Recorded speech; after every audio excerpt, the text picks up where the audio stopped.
કેમ છો ફ્રેન્ડ્સ? આજે આ ઉપમા બનાવી મને કંઈક યાદ આવી ગયું.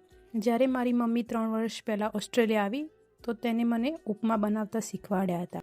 આ જ રેસીપી હું તમારી સાથે આજે શેર કરું છું.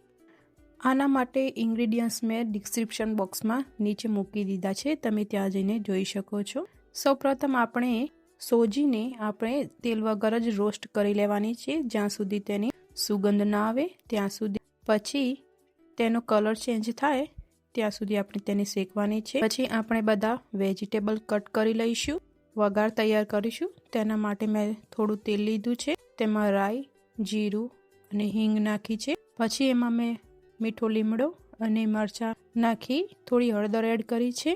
પછી એમાં આપણે નાખીશું કાજુ, શિંગદાણા, અડદની દાળ અને ચણાની દાળ. તેને સારી રીતે શેકી લઈશું. હવે આપણે એમાં સમારેલા શાકભાજી એડ કરી દઈશું. તેને આપણે ઢાંકણ ઢાંકીને 2 થી 3 મિનિટ તેને શેકવા દઈશું. શાકભાજીને હંમેશા ઢાંકણ ઢાંકીને જ શેકી લેવા, કોઈ ઉતાવળ કરવી નહીં આ સ્ટેપમાં. પછી આપણે એમાં થોડું મીઠું એડ કરીશું. પછી આપણે જે સોજીને શેકી લીધી હતી તે આપણે એડ કરીશું. તેને સારી રીતે મિક્સ કરી લઈશું. પછી આપણે બધા મસાલા નાખીશું. જો તમારે મસાલા ના નાખવા હોય તો પણ ચાલે, પણ મને મસાલાવાળા જ ઉપમા ભાવે છે.